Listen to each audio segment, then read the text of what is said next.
বন্ধু আপোনালোকে বহুত দিন আগতে জানিছিলে যে ব্ৰহ্মপুত্ৰ নদীৰ বিষয়ে। ব্ৰহ্মপুত্ৰ নদীত আজি আমি মানে 7 বছৰৰ পিছত মানে ব্ৰহ্মপুত্ৰ নদীত আহিছিলো। 2007 বছৰ বেছি হ'ব চাগে। মই আহিছিলো 2014ত এবাৰ ব্ৰহ্মপুত্ৰ নদীত আহিছিলো। তেতিয়া এইবিলাক আপোনালোকে যে দৃশ্যটো দেখা পাইছে, এইটো দৃশ্য নাছিল, বহুত ধুনীয়া চিনাৰী আছিলে। আৰু লগতে যিবিলাক গছ গছনি আছিল, এই গছ গছনিবিলাক এতিয়া মানে ব্ৰহ্মপুত্ৰ নদীয়ে মানে সহায় লৈ গৈছে। এতিয়া মানে আপোনালোকক জনাম এইটোৱে যে ব্ৰহ্মপুত্ৰ নদী কিছুমান মানুহে মানে ভাবে যে অসমত বোলে ব্ৰহ্মপুত্ৰ নদী আছে, এটা ডাঙৰ নদী। সেই নদীটো বোলে বহুত মাছৰ কাৰণে বিখ্যাত। আমাৰ মায়ঙৰ এইটো মায়ঙৰ বোলে জাতুৰ কাৰণে বিখ্যাত। আপোনালোকক মানে আজি এনেকুৱা বস্তুৰ বিষয়ে এটা দেখুৱাম, মানে যিটো আপোনালোকে কেতিয়াও কল্পনা কৰিব নোৱাৰে, সেইটো বিষয়ে আমি বস্তু এটা দেখুৱাম। সেই আপোনালোকে আহক, মোৰ ফালে এইফালে আহক। আপোনালোকে যে কিছুমান মানুহে যে কয় যে পানীত বোলে শামুক থাকে, আমি এইটো শামুক বুলি কওঁ। এই আপোনালোকে দৃশ্যটো অলপ জুম কৰি দেখুৱাই দিয়ক। এইটো শামুক, এইটো চিম বুলি কওঁ আমি আমাৰ ভাষাত।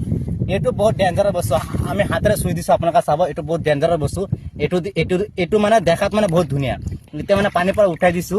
এই বস্তুটো মানে কিছুমান মানুহে খায়, যিবিলাক নাগালেণ্ডত গ'লে এইবিলাক বস্তু বিশেষকৈ বেছিকৈ